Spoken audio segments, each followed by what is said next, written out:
주님께서 하신 이 모든 일을 회중이 다 모인 자리에서 찬양하겠습니다. 내가 서원한 희생제물을 주님을 경외하는 사람들 앞에서 바치겠습니다.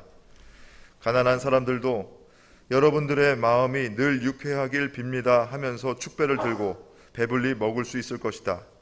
주님을 찾는 사람은 누구나 주님을 찬양할 것이다. 땅끝에 사는 사람들도 생각을 돌이켜 주님께로 돌아올 것이며 이 세상 모든 민족이 주님을 경배할 것이다. 주권은 주님께 있으며 주님은 만국을 다스리시는 분이시다. 땅속에서 잠자는 자가 어떻게 주님을 경배하겠는가? 무덤으로 내려가는 자가 어떻게 주님 앞에 무릎을 꿇겠는가? 그러나 나는 주님의 능력으로 살겠다.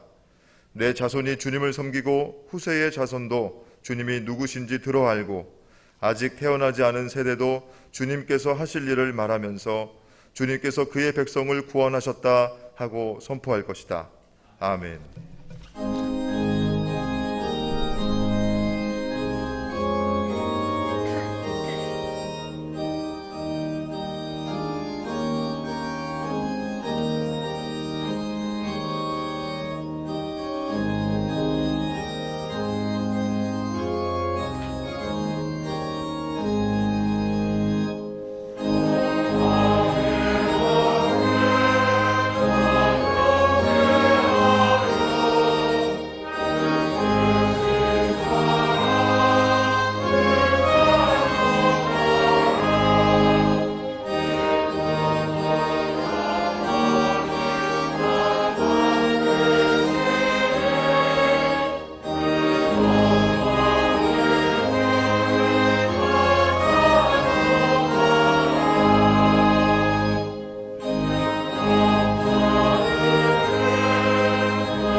교동문 13번 시편 23편의 말씀입니다.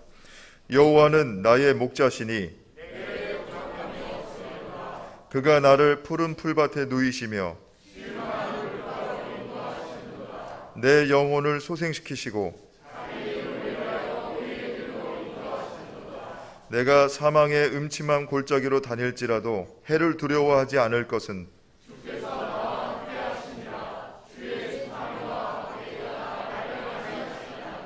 주께서 내 원수의 목전에서 내게 상을 차려주시고 내 평생에 선하심과 인자하심이 반드시 나를 따르리니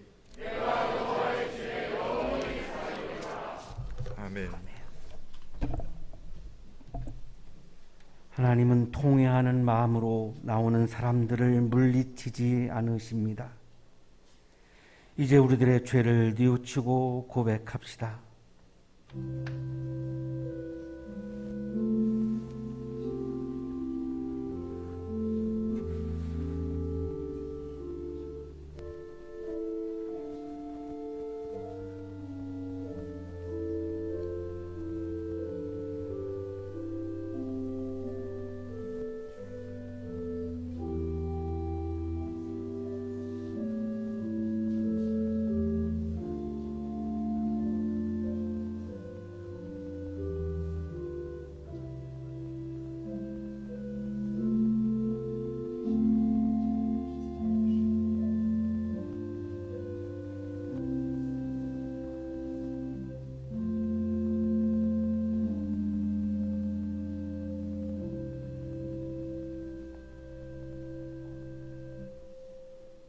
우리가 우리 죄를 자백하면 하나님은 신실하시고 의로우신 분이셔서 우리 죄를 용서하시고 모든 불의에서 우리를 깨끗하게 해 주실 것입니다. 아멘.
교회 생일을 맞이하여 이 자리에 모이신 성도님들 하나님 축복이 가득하기를 기도합니다. 이 시간 한양대학교의 신앙고백문을 우리가 같이 낭독을 하겠습니다.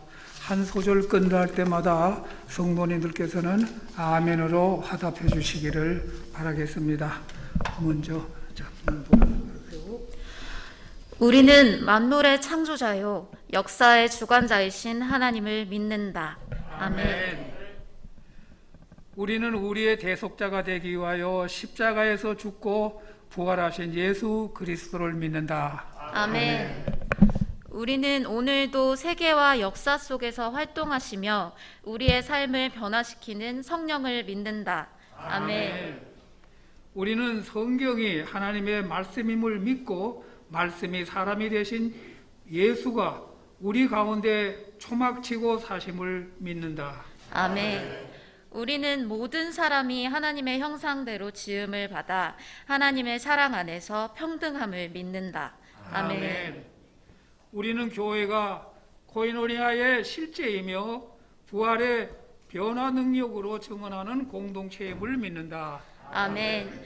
우리는 성 만찬과 세례를 경축하는 교회가 그리스도의 몸임을 믿는다. 아멘. 우리는 인간적 사교와 영성적 친교로 성숙한 교회가 그리스도의 몸을 이루어감을 믿는다. 아멘. 우리는 미래지향적 역사의식을 가지고 평신도 사제직을 수행하는 신도가 하나님의 백성임을 믿는다. 아멘. 우리는 종교적 경건과 사회적 책임이 조화를 이루는 선교로서 확장되는 하나님 나라를 믿는다. 아멘.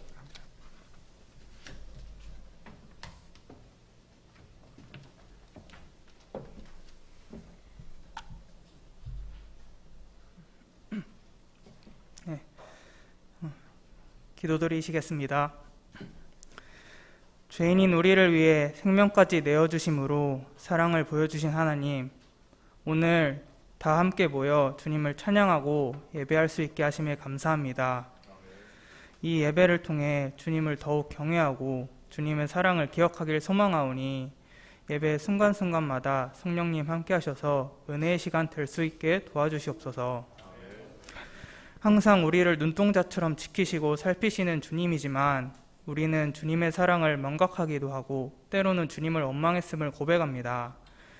나의 뜻, 나의 생각이 앞서는 이유로 주님의 큰 뜻을 보지 못하고 내 상황에 대한 불평, 불만, 남들에 대한 시기, 질투가 가득하여 어느샌가 주님의 사랑을 망각한 채로 지냈습니다.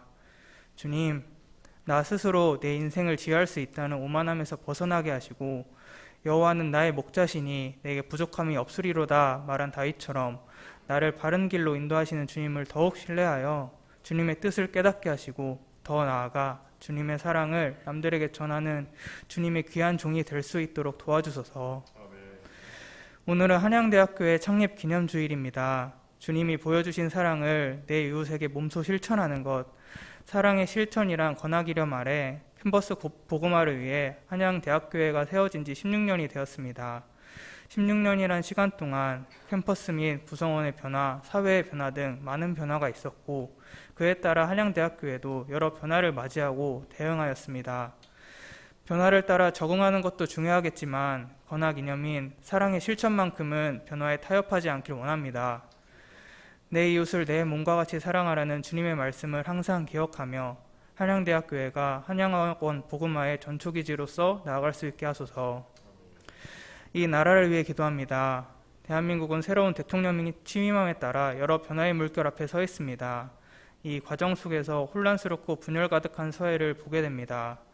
주님, 이런 혼란의 때에 이념 대립으로 인해 내 이웃을 증오하고 경멸하는 것이 아닌 사랑으로 화합하는 대한민국이 되도록 이 나라를 살펴주시옵소서. 또한 위정자들에게 지혜를 허락하시어 이 나라가 주님 보시기에 바른 방향으로 나아갈 수 있게 하소서. 말씀을 전하시는 이천진 목사님 영육간에 강건함을 허락하여 주시어 주님의 말씀을 전하는데 어려움이 없게 하시고 이천진 목사님을 통해 증거되는 말씀이 우리의 마음에 각각 새겨지게 하소서. 주님이 주신 아름다운 목소리로 찬양하는 칼록스 성가대 및 예배를 위해 준비하는 손길들이 있습니다. 기쁨과 은혜가 충만한 예배를 위해 헌신하는 만큼 주님께서 이 손길들을 기억하여 주시고 축복하여 주소서. 우리를 사랑하시는 예수님 이름으로 기도드렸습니다. 아멘.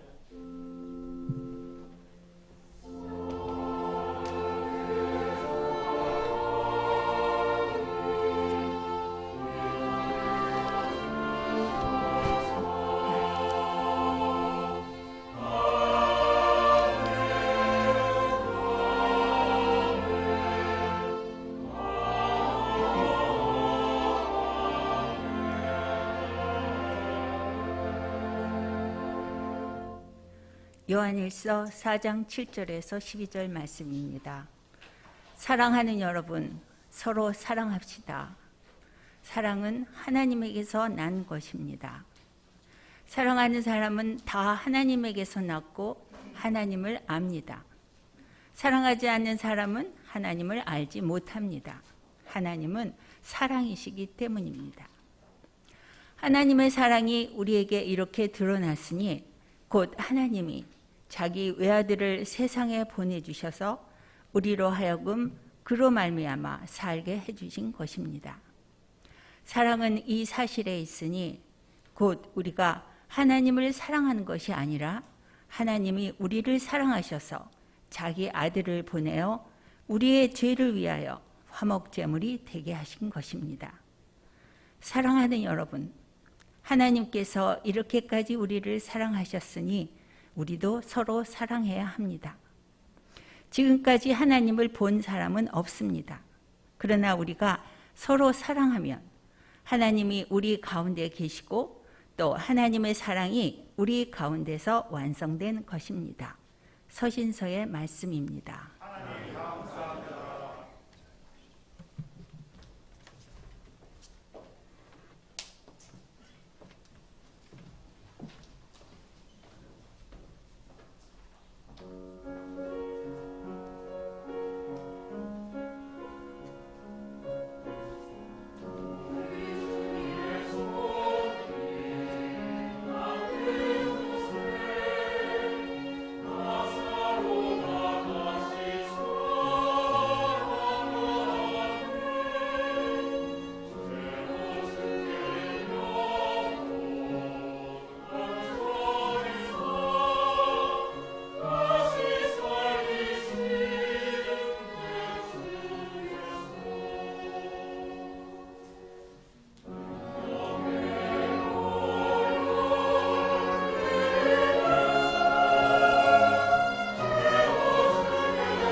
얼마 전에 신학자 한 분이 우리 교회에 대해서 질문을 하셨습니다.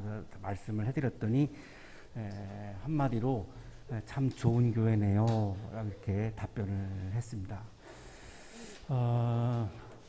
신학자가 냉정하게 분석을 한 끝에 우리 교회가 좋은 교회라고 그렇게 말씀하신 것은 우리 교회의 정신 때문이라고 봅니다. 아까 우리가 두 분이 낭독을 해주셨는데요. 2006년에 우리 교회가 설립하면서 하나님께 올려드린 신앙 고백입니다. 그 고백 위에 세워져 있기 때문에 우리 교회가 굉장히 건강하고 바람직하고 그렇게 좋은 교회로 지금 16년 동안 청년 선교 역할을 잘 그렇게 감당하고 있다라고 그렇게 생각이 듭니다. 그래서 이번에 교육부에서 수고하셔가지고 우리 아까 낭독했던 신앙 고백문을 10개로 되어 있는데요. 9개로 요약을 해서 이렇게 정리를 했습니다. 이 형태는 19개의 과로 이루어져 있어서 하루에 한 과씩 이렇게 영성훈련, 개인 영성훈련을 할 수 있고 그룹으로도 할 수 있도록 그렇게 만들었습니다. 그래서 9번 동안 신앙 고백문을 가지고 그리고 성서의 말씀을 가지고 신앙훈련을 하면 좋겠다. 특히 코로나여서 우리가 그동안 많이 만날 수 없었기 때문에 댁에서 할 수도 있겠고 그런 의미에서 우리 교육부에서 수고하셔가지고 이런 책자를 만들었습니다. 오늘 여러분에게 나눠드리고 또 우리 교회 홍보용으로도 사용해도 좋을 것 같고요. 굉장히 좋은 우리 교회의 정신, 교회의 신앙 고백문이 담겨 있고요.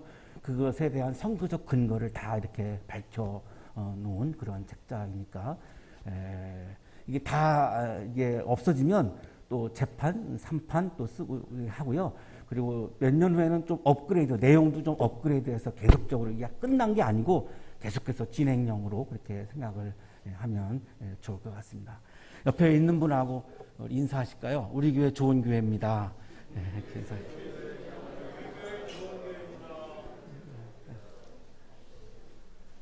우리 코로나 전에 사도행전에 나오는 처음 교회처럼 우리가 한 120명 분이 모여서 아주 좋은 교회를 이루고 좋은 예배를 드리다가 코로나가 오면서 문을 닫고 많이 힘들었습니다. 그래서 오늘 창립 16주년을 맞이해서 우리가 오랜만에 만나는 얼굴들도 있고요. 예배 후에 우리 세미나실에서 간단한 그런 좀 친교와 교제를 너무나 보고 싶었기 때문에 그냥 또 헤어지면 너무 섭섭하니까요. 이렇게 교제를 나누겠습니다. 꼭 참석을 해주시고 특히 우리 학생들, 청년들이 우리 교회의 가장 주인공입니다. 같이 참석을 해주시고 우리 교회 어른들이 어려운 분들이 없어요. 그냥 편안하게 이렇게 오셔서 같이 교제를 나누시면 좋겠습니다.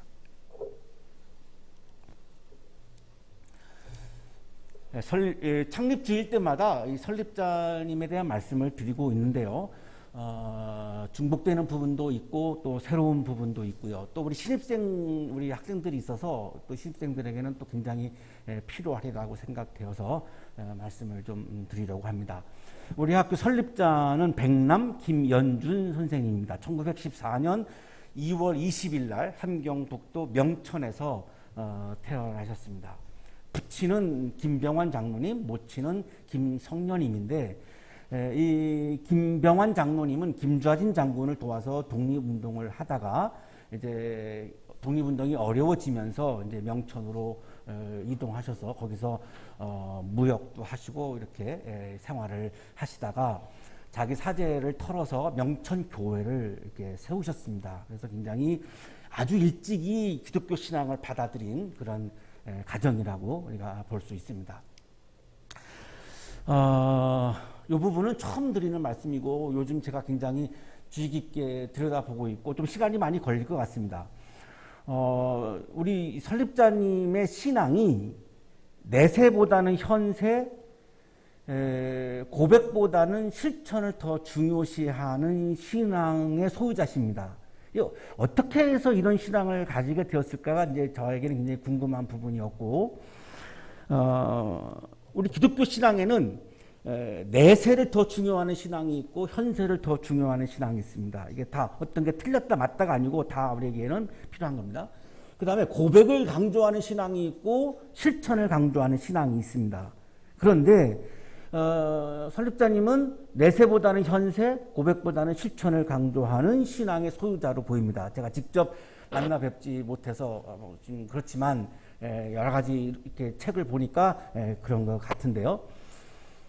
그런 신앙을 가지게 된 것은 제가 볼 때는 선교사님들의 역할이었다고 보여집니다. 선교사님들의 영향이었습니다. 그래서 이 외국의 선교사가 우리나라에 들어와서 선교를 할 때에 선교지를 교단별로 분할했습니다. 잘못하면 이게 싸움이 벌어지고 경쟁이 벌어지니까 어느 지역은 어느 교단이 맞고 어느 지역은 어느 교단이 맞고 굉장히 합리적이죠. 외국의 선교사들이 정말 잘한 거예요. 안 그러면 선교지를 놓고 교단끼리 전쟁을 할 수가 있기 때문에 굉장히 협상을 통해서 이거를 이렇게 잘 정리를 했습니다. 그래서 지도에다가 제가 이렇게 좀 표기를 해 보았는데요. 다 읽어 드리지는 않겠고, 함경도는 캐나다 장로교 선교사들이 들어가서 선교를 했습니다. 그러니까 미국의 장로교나 미국의 감리교 선교사가 들어간 것이 아니고 캐나다 장로교 선교사들이 들어가서 선교를 한 거죠. 그 배경에는 이 맥켄지라고 하는 캐나다 선교사가 중요한 분인데, 이분이 선교사 파송을 해달라고 하니까 캐나다 본국에서 거부했어요. 그러니까 이분이 그냥 개인적인 자격으로 들어와서 선교를 하다가 후원이 없으니까 힘들었습니다. 11개월 만에 열사병에 걸려가지고 결국은 세상을 떠납니다.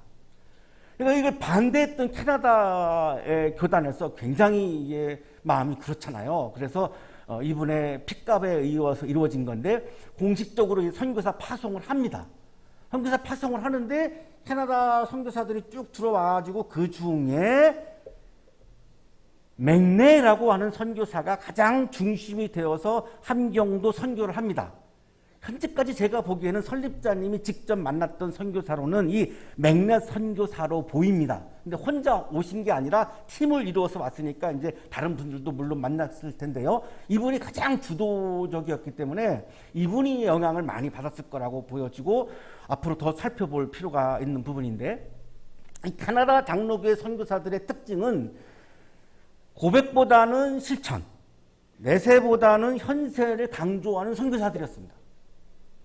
그러니까 설립자님이 그런 영성과 신앙을 영향을 받게 된 것이고, 그리고 다른 선교사들은 일제에 대해서 전혀 반응하지 않았습니다. 그냥 중립을 지켰죠. 그런데 이 캐나다 장로교 선교사들은 굉장히 반일적인 성향을 띄었습니다. 그래서 3.1운동 때 총독한테 항의서도 막 보내기도 했고요.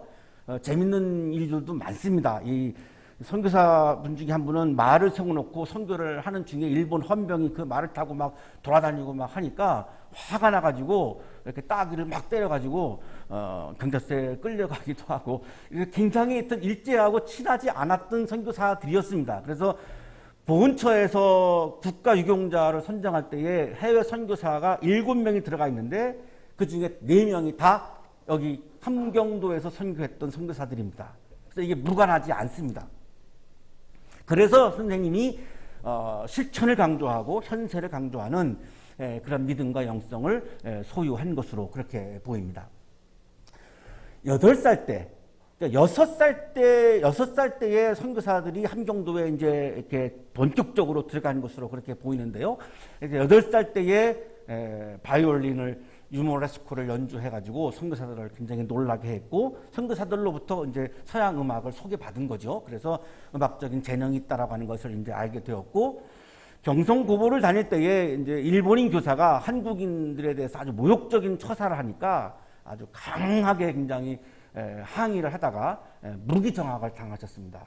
그래서 학적부에 이렇게 빨간 줄이 거진 거죠. 그러고서 1년 후에, 동기들보다는 1년 후에 이제 졸업을 하게 되고, 그 일본인 교사한테 저항한 것도 그 선교사들의 영향을 굉장히 많이 받은 것으로 그렇게 보이고요. 또 아버님도 독립운동을 했기 때문에 가정에서 또 그런 영향을 받으신 것으로 그렇게 보입니다.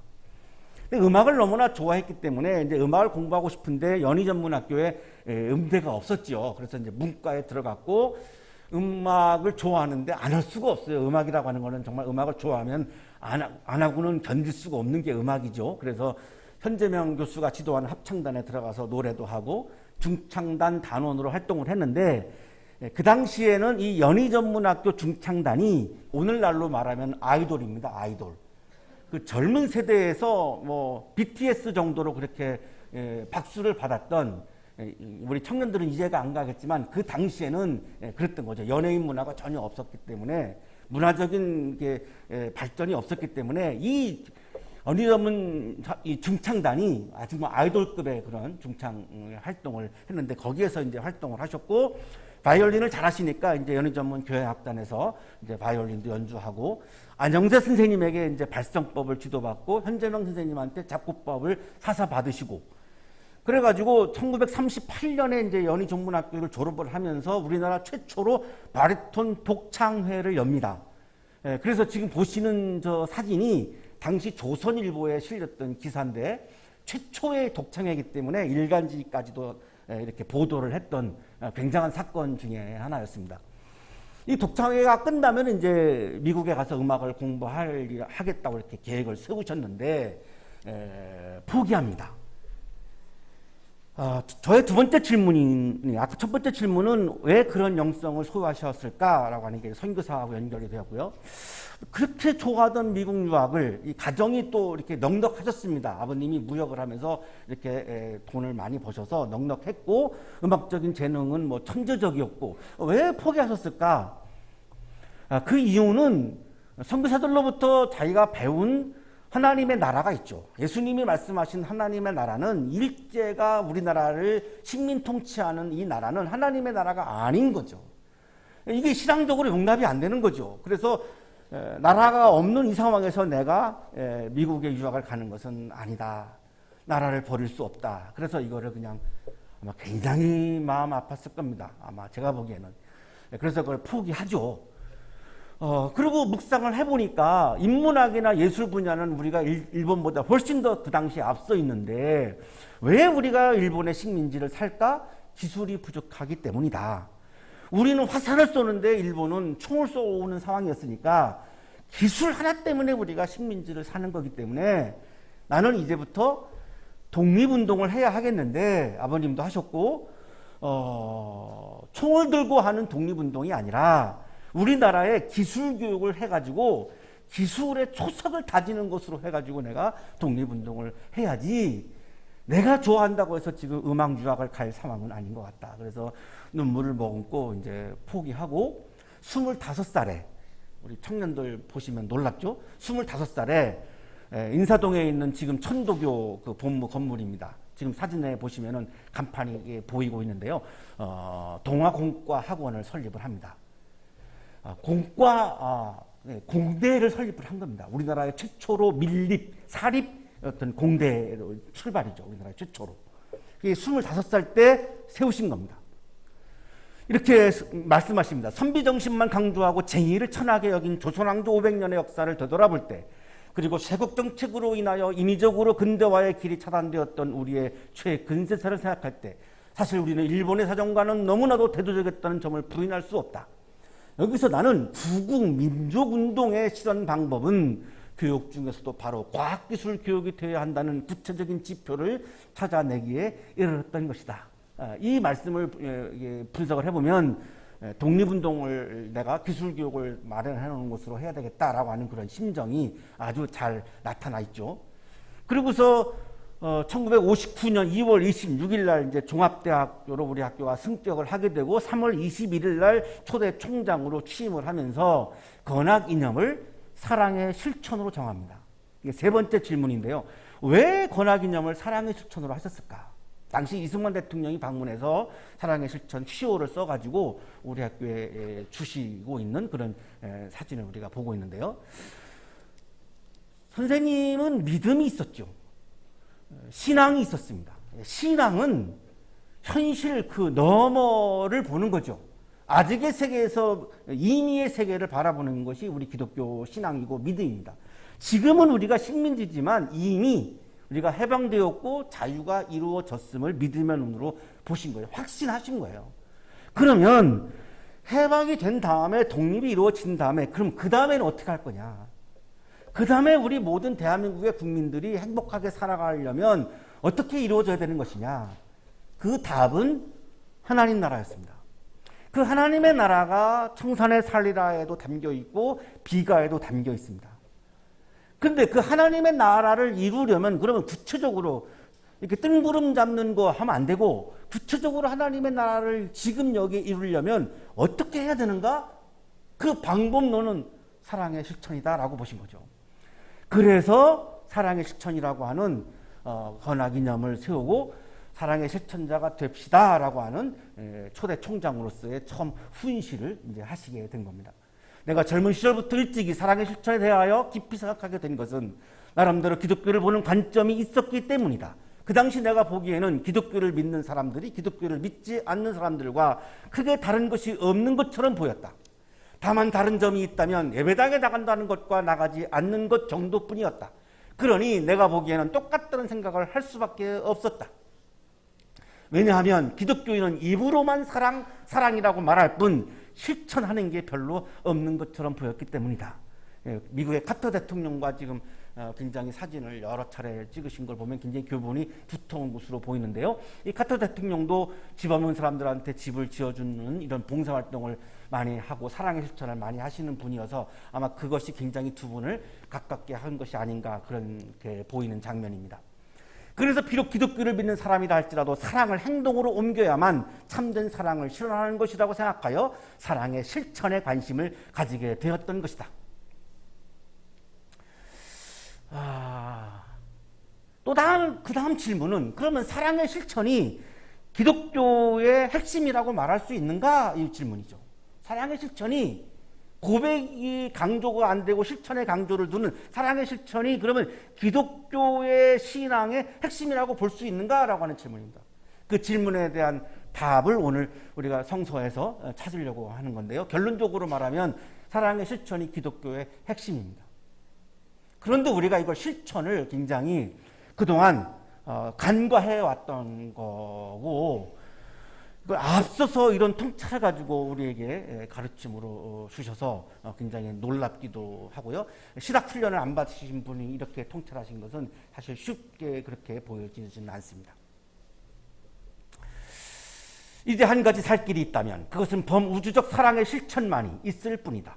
그것이 구원주 그리스도의 길이다. 사랑의 실천이 인간적으로 말씀하신 게 아니죠. 사랑의 실천이 그리스도의 길이다라고 보신 거죠. 예수님은 사랑을 강의하신 분이 아니고 사랑을 학문적으로 정리하신 학자가 아닙니다. 십자가 아까 우리 굉장히 그 십자가 얘기가 나와서 눈물을 흘리는 우리 식구들도 계시는 것을 제가 보았는데 예수님이 십자가를 주신 것은 사랑의 실천이죠. 실천하신 거죠. 사랑의 실천의 아주 극치죠. 선생님은 그걸 딱 보신 거죠. 사랑의 실천이 뭐냐? 그게 그리스도의 길이었다. 그렇다면 그리스도인은 그거를 따라가는 게 그리스도인이 아닌가라고 하는 이런 통찰을 하신 거죠. 사랑의 실천은 내세가 전제된 사랑이 아니라 현존하는 인류 사이에 게재되어 있는 반목과 갈등과 야곱강식의 냉엄한 질서라든지 이런 것을 극복하고 이겨낼 수 있는 가장 중요한 가치 척도로서의 사랑이다. 내세보다는 현세를 지금 굉장히 강조하고 계시죠. 나라를 위한 독립운동으로 기술교육을 하신 거고 지금 여기에 이루어지는 하나님 나라 운동으로 사랑의 실천을 강조하신 겁니다. 이 두 가지로 딱 요약할 수 있습니다. 기술교육, 사랑의 실천. 기술교육은 독립운동, 사랑의 실천은 하나님 나라 운동. 그러니 우선 땅 위에 천당을 만들도록 애써야 합니다. 이런 표현 찾아보기 어렵습니다. 굉장히 과감하게 말씀하신 건데요. 이게 바로 지금 여기에 이루어지는 하나님 나라인데 예수님이 말씀하시는 거죠. 하나님 나라가 가까이 왔다. has come, 앵기켄 예수님의 첫 설교. 예수님의 첫 설교가 이 땅에 이루어진 하나님 나라를 설교하셨기 때문에 이 말씀이 그 말씀과 똑같은 말씀입니다. 이 땅 위에 천당을 만들도록 애써야 합니다. 우리는 지상에 천당을 만들지 못하는 한 모두가 죄인입니다. 지금 여기에 사랑의 실천을 통해서 하나님의 나라를 이루지 못한다면 우리는 죄인입니다. 이렇게 말씀한 거죠. 이것이 예수님이 강조하신 지금 여기에 이루어지는 하나님 나라와 아주 일치를 하고 있습니다. 그래서 기독교의 핵심이라고 분명하게 말씀드릴 수 있습니다. 오늘의 성서일과 본문인 요한일서 4장은 사랑의 실천을 강조하고 있죠. 아까 읽으실 때 그냥 마음에 막 이렇게 와닿았을 것이라고 생각을 하는데 요한일서 4장을 묵상하기 전에 오늘은 이 사랑의 실천을 강조하는 복음서에 있는 황금률을 묵상하려고 합니다. 그 이유는 요한은 예수님의 말씀을 다시 이제 새로운 버전으로 이제 해석을 한 거고 오리지널은 예수님의 말씀인데 과연 사랑의 실천이 기독교의 핵심이냐라고 하는 이 질문을 우리가 풀으려면 예수님을 말씀을 보아야 할 필요가 있고 예수님의 말씀 중에 핵심인 걸 봐야 되는데 황금률은 예수님의 말씀 중에 핵심 중에 핵심입니다. 그래서 이거를 먼저 좀 묵상하려고 하는 거고 요한일서 4장은 지난번에 또 우리가 이 성서 일과가 주어져서 묵상한 적이 있습니다. 그런데 지난 목요일 채플에 마태복음을 가지고 이제 말씀을 나누고 있는데 황금률을 가지고 지난 목요일 날 제가 설교를 하면서 우리가 성서 일과에 황금률이 없어요. 그래서 우리가 주일 예배 때 황금률을 함께 말씀을 나눈 적이 한 번도 없어요. 그래서 우리 사랑의 실천에 대한 질문에 대한 답이 딱 여기 있기 때문에 제가 목요일 날 이게 우리 교인들하고도 나눠야 되겠다 이런 마음이 들어서 황금률에 대한 말씀을 먼저 좀 나누려고 합니다. 오늘이 교회 창립 16주년이어서 예수님의 산상설교의 요약, 산상설교의 결론, 산상설교의 절정이라고 불리우는 이 황금률을 좀 우리가 묵상할 필요가 있습니다. 마태복음 7장 12절 한 절을 황금률이라고 부릅니다. 마태복음 5장부터 쭉 이렇게 산상설교를 하시다가 10장 12절에 와서 그러므로 산상설교의 결론이다 이렇게 말씀한 거죠. 그래서 예수님의 말씀에 예수님 설교의 결론입니다. 핵심입니다. 자, 그런데 그걸 왜 황금률이라고 부르냐면 로마 황제 세베루스라고 하는 사람이 그리스도인이 아닙니다. 그런데 이 황금률의 말씀을 듣고 너무 감동을 받아요. 야, 이렇게 포괄적인 사랑을 실천을 하는 말씀이 있다니 너무너무 이 말씀에 감동을 받아서 이 황제가 자기 방 벽에다가 금으로 이 말씀을 새겨요. 그래서 매일 아침 일어나자마자 그거를 봐요. 그거를 보면서 다짐을 하는 거죠. 내가 오늘도 이 말씀대로 살아야지. 이 말씀대로 살아야지. 기독교인이 아닌 사람들까지도 감동을 받은 인류 보편적인 진리이기 때문에 그런 현상이 나타난 거죠. 그래서 이따가 말씀드리겠습니다만 예수님의 황금률과 비슷한 고대의 교훈들이 굉장히 많습니다. 그만큼 이 황금률은 굉장히 인류 보편적인 진리다라고 하는 것을 우리들에게 입증을 해주고 있습니다. 그러므로 산상설교 결론이다라고 하는 말씀이죠. 산상설교의 이제 황금률의 내용은 이거죠. 너희는 무엇이든지 남에게 대접을 받고자 하는 대로 너희도 남을 대접하여라. 이것이 율법과 예언서의 본 뜻이다. 여기 대접이라고 하는 단어가 들어가서 굉장히 우리를 혼란하게 만들고 있습니다. 여기 대접이라고 하는 말의 원어 성서는 포이에오입니다. 포이에오는 하다라고 하는 뜻입니다. 영어로는 do입니다. 그래서 영어 성서는 do not others 이렇게 번역을 하고 있습니다. 대접이라고 번역해 놓으니까 우리가 꼭 음식 대접을 하는 것만 자꾸 상상을 하게 되는데 그냥 사랑을 실천하라 이겁니다. 이거를 대접이라고 해놓으니까 사랑의 실천의 의미가 그냥 싹 없어졌어요. 굉장히 아쉬운 부분인데 그래서 공동 번역은 정확하게 번역합니다. 너희는 남에게서 바라는 대로 남에게 해 주어라. 해 주어라. 이것이 율법과 예언서의 정신이다. 내가 남에게 원하는 거를 내가 먼저 하라. 강일상 목사님이 이 번역의 문제에 대해서 아주 굉장히 노골적으로 불만을 이야기합니다. 여기서 대접하다라고 번역된 헬라어 포이에오는 행하다라는 뜻이다. 우리말에서 대접은 예를 갖추어 손님을 맞아 응함을 뜻하기 때문에 행하다라는 뜻의 이 포이에오를 굳이 대접하다라고 별스럽게 번역할 필요는 없다고 생각한다. 그리 번역하면 이 황금률의 포괄적인 성격이 제대로 살려지지 않을 뿐만 아니라 오히려 쪼그라들 우려가 있다. 일반적인 윤리 규범이고 보편적인 행위의 준칙이기 때문이다. 예수님의 의미를 이 대접이라고 하는 번역이 예수님의 사랑의 실천의 포괄적인 사랑의 실천의 의미를 확 축소해 놓았다라고 지금 이분이 이렇게 비판을 하고 있습니다. 요약하면 황금률은 다른 사람이 나에게 해주었으면 하는 방식을 내가 다른 사람에게 하라는 말씀입니다. 남에게 존중받고 싶죠? 그러면 내가 남을 존중하라는 겁니다. 내가 사랑받고 싶죠?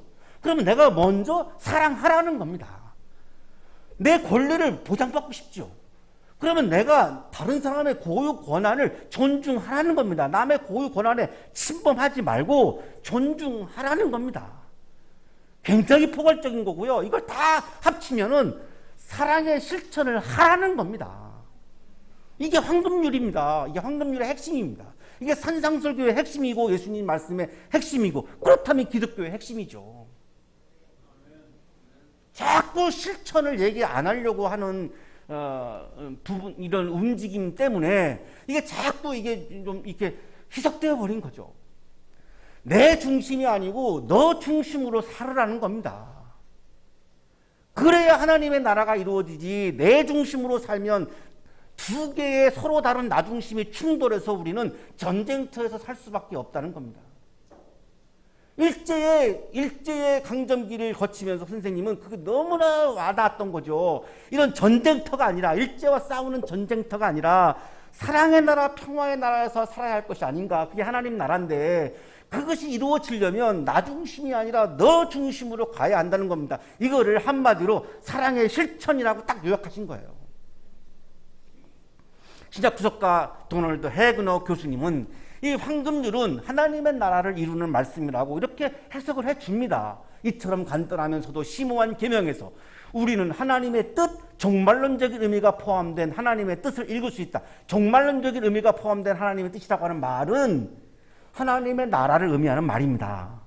하나님의 나라를 이루기 위한 교훈이다. 이렇게 지금 해석하고 있죠. 그러면서 결정적으로 이 황금률은 율법과 예언서의 본뜻이다. 율법과 예언서라고 하는 말은 구약 성서를 통칭하는 말입니다.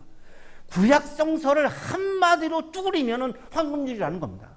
그러면 구약 성서를 한마디로 요약하면 사랑의 실천입니다. 예수님의 산상설교의 핵심도 요약하면 사랑의 실천입니다. 그러니 사랑의 실천은 기독교의 핵심이죠. 구약 성서를 다 지킨 것과 똑같다는 겁니다. 황금률을 지키면, 나 중심을 너 중심으로 전환하면 구약 성서의 계명을 다 지킨 것과 같다는 겁니다. 하지만 황금률의 계명을 지키지 아니하면, 나 중심을 너 중심으로 전환하는 데 실패하면 구약에 나오는 세세한 세부적인 계명들을 암만 지켰다 할지라도 그거는 구약의 계명을 지킨 것이 아니다라고 하는 말씀입니다.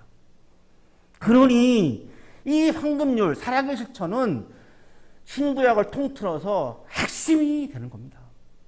그래서 예수님이 가장 큰 계명은 하나님을 사랑하라, 내 이웃을 내 몸과 같이 사랑하라, 이렇게 말씀하셨거든요. 예수님도 가장 큰 계명으로. 하루는 헬라인 무역상이 주전 1세기의 아주 위대한 선생님 랍비인 힐렐, 유대인이고요. 유대인 랍비입니다. 이 힐렐을 찾아가서 토라, 구약 성서를 관통하는 핵심 메시지를 요약해 주세요. 이렇게 질문을 해요. 그러니까 이 힐렐 대학자입니다. 그 당시에 대학자가 이렇게 대답을 합니다. 너에게 해로운 것은 네 이웃에게도 행하지 말라. 이것이 전체 율법이며 그 나머지는 율법에 대한 주석일 뿐이다.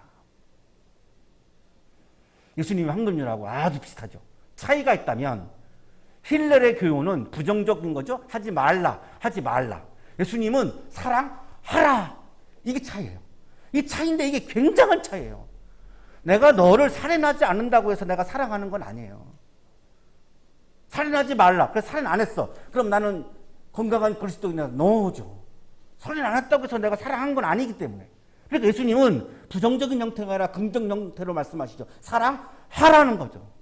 2세기 문서입니다. 12사도의 교훈집인데요. 이걸 디다케라고 하는 교훈서인데, 여러분들에게 일어나기를 원하지 않는 것은 무엇이든지 다른 사람에게 하지 마십시오.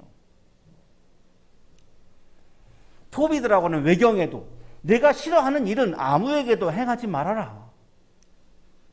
춘추시대 위나라의 학자인 자공이 공자 선생님에게 묻죠. 한마디 말 가운데 평생 동안 내가 실천의 지침으로 삼을 만한 것을 하나 주십시오. 이렇게 이야기하니까 공자 선생님이 대답을 하죠. 아마도 서라는 말일 것이다. 내가 하고자 하지 않는 것을 남에게 베풀지 않는 것이다. 내가 하지 않으려고 하면서 남에게 하라고 하지 말라. 내가 싫다고 하면서 남에게 하지 말아라. 대학에도 나오죠. 혈구지도라고 하는 건데요. 자로 재듯이 남의 처지를 헤아려 가지고 행동하라. 윗사람이 내게 해서 싫은 것을 아랫사람에게 하지 말고 아랫사람이 내게 해서 싫어하는 방식으로 윗사람을 섬기지 않는다. 오른편에서 싫어하는 것을 왼편에 전하지 않고 왼편에서 싫어하는 바를 오른편에 전하지 말아야 한다. 이를 혈구지도라 한다. 수많은 고대 문서에 예수님의 황금률과 비슷한 교훈들이 굉장히 많습니다. 그런데 다 부정적인 형태인데 예수님의 교훈은 긍정적인 형태로 사랑을 실천하라 이렇게 말씀하는 거죠. 그래서 우리에게 너무나 귀한 거고 다른 데에서 우리가 경험할 수 없는 그런 말씀이고 예수님 설교의 핵심이요 구약 성경의 핵심이기 때문에 이 사랑의 실천은 정말 한국교회가 지금 다시 한번 되새겨야 되고 다시 한번 우리들의 믿음의 중심에 세워야 되는 그런 말씀인 거죠. 오늘의 성서일과 요한일서 4장도 고린도전서 13장 잘 아시는 고린도전서 13장은 사랑에 대한 개념입니다. 사랑은 온유합니다. 사랑은 오래 참습니다. 이게 개념이죠. 자, 그런데 요한일서는 사랑의 실천을 말합니다. 19절에 이렇게 말씀하시죠. 우리가 사랑하는 것은 하나님이 우리를 먼저 사랑하셨기 때문입니다. 이 19절이 저는 오늘 우리들에게 가장 중요한 본문으로 와닿습니다. 왜냐하면 예수님이 나 중심이 아니라 너 중심으로 사랑을 실천하라고 말씀하셨는데 황금률을 주셨는데 솔직히 말씀해서 어렵습니다. 인간이 어떻게 나 중심이 아니고 너 중심으로 살아요? 우리가 성인이 아닌데 어렵죠. 반응이 없으신 거 보니까 저만 어렵고 여러분들은 다 아마 쉬우신 것으로 생각이 되어서 참 다행스러운 거죠. 하지만 저처럼 어려운 사람도 있습니다. 이거를 가능케 하는 게 뭐냐? 바로 이거예요. 하나님이 나를 먼저 사랑하셨기 때문에 그래서 아들을 주셨기 때문에 그 아들이 아까 오늘 찬양했습니다만 십자가에 달리셨기 때문에 내가 하나님으로부터 그런 사랑을 받았기 때문에 나 중심을 너 중심으로 전환할 수 있는 믿음의 에너지가 거기서 나올 수 있어요. 이게 19절이 그래서 오늘 우리들에게 굉장히 중요한 본문이에요.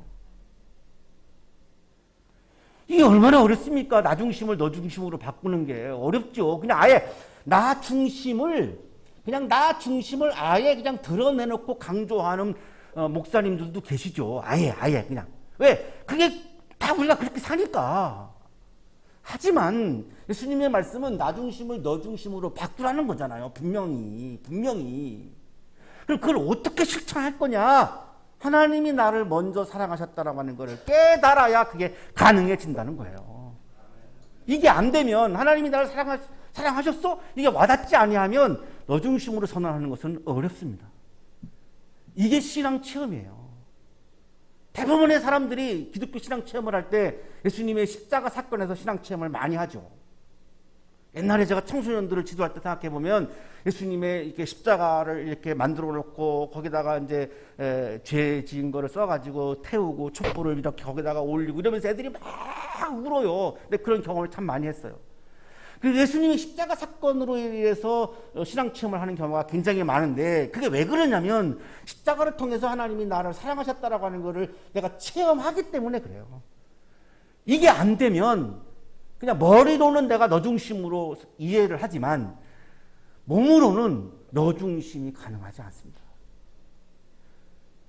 이 19절이 우리들에게 오늘 너무너무 중요한 본문이죠. 누가 하나님을 사랑한다고 하면서 자기 형제를 미워하면 그는 거짓말쟁이입니다. 보이는 자기 형제 자매를 사랑하지 않는 사람이 보이지 않는 하나님을 사랑할 수 없습니다. 우리가 서로 사랑해야 하는 이유는 형제 자매에게 사랑을 실천하지 않으면서 하나님을 사랑한다고 말하는 것은 거짓말이기 때문에 우리가 서로 사랑해야 하는 이유는 하나님이 나를 먼저 사랑하셔서 독생자 아들을 주셨기 때문에. 우리가 서로 사랑해야 하는 이유는 형제 자매에게 사랑을 실천하지 아니하면 하나님을 사랑할 수 없기 때문에. 여전히 내가 신앙인이지만 그냥 나의 이기적인 삶을 살아가는 거지, 서로 사랑하지 않으면, 사랑을 실천하지 못하면 하나님을 사랑하는 것이 아니라고 지금 말씀하잖아요. 하나님을 사랑하는 사람은 자기 형제 자매도 사랑해야 합니다. 우리는 이 계명을 주님에게서 받았습니다. 21절도 감동이죠. 우리가 서로 사랑해야 하는 이유는 예수님이 이 계명을 우리에게 주셨기 때문입니다. 뭘로 주셨느냐? 계명으로 주신 겁니다. 계명으로. 지키라고. 이거를 지키라는 거죠. 사랑의 실천을 지키라고 하신 건데 자꾸 우리는 부수적인 다른 거를 지키는 데에 에너지를 쏟으면서 이거를 놓치고 있는 부분이 있는 거죠. 다시금 우리가 핵심적으로 지켜야 되는 주님의 계명이 무엇인가를 지금 질문을 해야 합니다. 그거는 사랑의 실천이라고 하는 계명입니다. 사랑하는 한양가족 여러분, 사랑의 실천은 예수님 말씀의 핵심입니다. 예수님 계명의 핵심입니다. 기독교의 핵심입니다. 교회 창립 16전을 맞이해서 우리 교회 표어인 사랑의 실천을 통해 이 땅에 하나님의 나라를 이루어가는 아름다운 한양 가족이 되시기를, 오늘 우리가 그것을 또 함께 교제하면서 축하하는 여러분의 삶이 되시기를 간절히 축원합니다.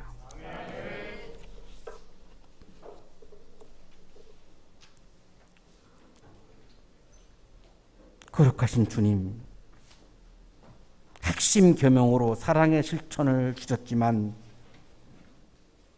우리의 마음이 흔들려서 그것을 소중하게 지키지 못했음을 고백합니다.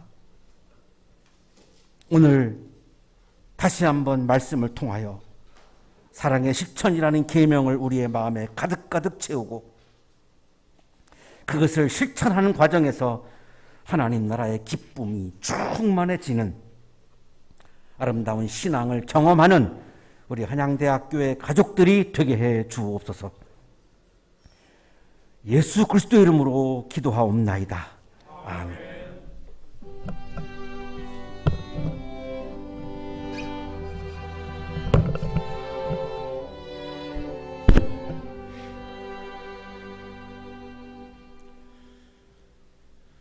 오늘은 부활절 다섯째 주일이자 교회 창립 16주년 되는 기념주일입니다. 주님의 몸된 교회가 세워지기까지 인도하신 하나님의 은혜와 그리고 이 한양학원 아름다운 캠퍼스에 교회를 세우기까지 눈물로 또 기도하며 헌신했던 우리 믿음의 선진들 기억하면서 서로 사랑하는 또 덕을 세워나가는 우리 한양대학교의 모든 믿음의 가족분들 되시기 바랍니다. 자, 우리 좌우 양옆하고 앞뒤에 계신 분들과 사랑의 인사, 평화의 인사 나누겠습니다. 예수님의 이름으로 환영하고 축복합니다. 네, 잘 나오셨습니다. 네, 감사합니다.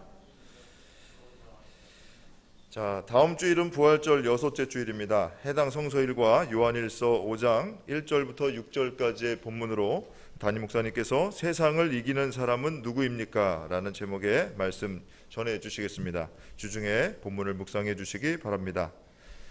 오늘 예배 후에 창립 기념주일을 맞이해서 우리 세미나실에서 전 교인이 모여 애찬과 친교회 시간을 함께 갖겠습니다. 우리 청년교회 분들, 우리 청년들 따로 모임하지 마시고 같이 우리 교우분들과 함께 교제 나누기 바라고, 우리 성가대도 연습이 끝나면 가지 마시고 함께 자리해 주셔서 자리를 좀 빛내주시면 감사하겠습니다. 자, 한양대학교의 창립 16주년 맞이해서 한양대학교의 신앙 고백문 해설한 영성훈련 교재를 나누어 드렸습니다. 불가피하게 예배당에 나오지 못하신 우리 교우분들은 댁으로 배송해 드립니다. 개인의 영성훈련뿐만이 아니라 우리 한양대학교와 기독교 복음을 소개하는 자료로 활용하시면 참 좋을 것 같습니다. 그 외 기타 사항 우리 사무실로 문의해 주시기 바랍니다. 자, 코로나 확산 방지를 위해서 현재 봉헌 시간에 헌금은 이제 계좌이체로 하고 있는데, 지난주에 창립 기념 주일 감사원금 봉투를 나눠드렸습니다. 들어오면서 봉헌하신 분들 계신데 혹시 못하신 분들은 이렇게 손을 들어주시면 저희가 봉헌할 때 함께 봉헌하도록 하겠습니다. 그리고 오늘 교우분들에게 새로 오신 분들을 좀 소개해드리고자 합니다. 먼저 박재현님, 우리 한양대학교의 컴퓨터 소프트웨어 학과 4학년이신데요. 자, 어디 계시죠? 네, 이쪽에 계십니다. 네, 잘 나오셨습니다. 네, 환영하고 축복합니다. 자, 그리고 오석중님, 자, 이쪽에 계신데 우리 한양대학교 병원 혈액종양내과에 새로 부임하신 교수님이십니다. 자, 환영합니다. 잘 나오셨습니다. 네. 자, 그 외에 5월 교회력과 성서일과 그다음 예배 안내는 여러분 가지고 계신 주보를 참조해 주시기 바랍니다.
거룩하신 주님, 우리에게 좋은 교회, 한양대학교회를 선물로 주시고 또 사랑의 실천, 좋은 계명을 우리에게 허락해 주시고 함께 예배드리고 교제하는 또한 좋은 이웃을 우리에게 선물로 허락해 주셔서 감사합니다.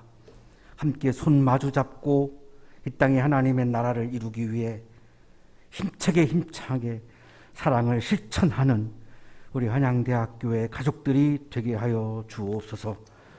감사한 마음을 찬양과 예물에 담아 드리오니 기쁘게 받아주시고 예물과 찬양을 드리는 손길 위에 크신 은혜를 부어 주옵소서. 예수 그리스도의 이름으로 기도하옵나이다. 아멘.